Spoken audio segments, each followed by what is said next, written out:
This behemoth of a wood gobbler is one of the most useful tools in the shop, but it terrifies people. So let's talk about how to use it correctly. There's 4 rules of safety you should follow with the jointer. First and foremost, if you don't have a specialty coating like this Powermatic, you should be waxing your in-feed and out-feed tables quite regularly. Always use push sticks, push paddles, all the things. This is an American style jointer, but the European style has a guard that's always over. Regardless which one you're using, you should always be using a push stick. 3, you should only be exposing as much of this cutter head as you need. You shouldn't ever be doing an edge with this much cutter head exposed. Move your fence over. I've lost the tip of my thumb on one of these. I know for a fact. Lastly, loose clothing.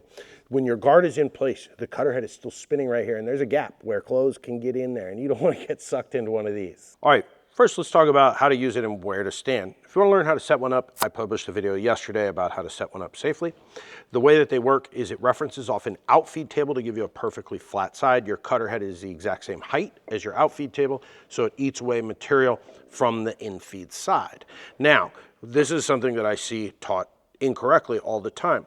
Basically, you want to push this way until you have enough to put a paddle on the outfeed side. And then you don't need to push anymore, because if you've waxed your table, it should be very easy to put pressure on the outfeed side and continue here. You're standing kind of to the left of the cutter, and you can safely reach over it and push on the outfeed side. Okay, before we move on to edge jointing, making this edge 90 degrees to the face that we just jointed, you want to check and make sure you're done. It's very easy to do because it'll feel like a suction cup when you pick it up off your outfeed table. You'll feel some resistance and you know it's super flat.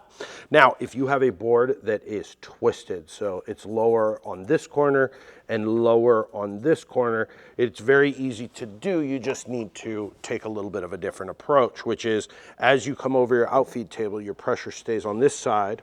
And then as you get to the middle, you're in the middle, and then lastly, you're pushing here.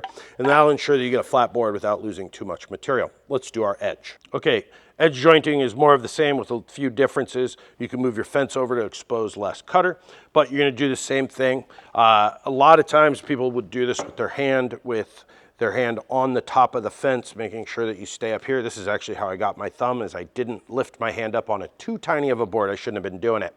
But you're same thing, you go over your cutter, and as soon as you can, you're pressing down and into your fence.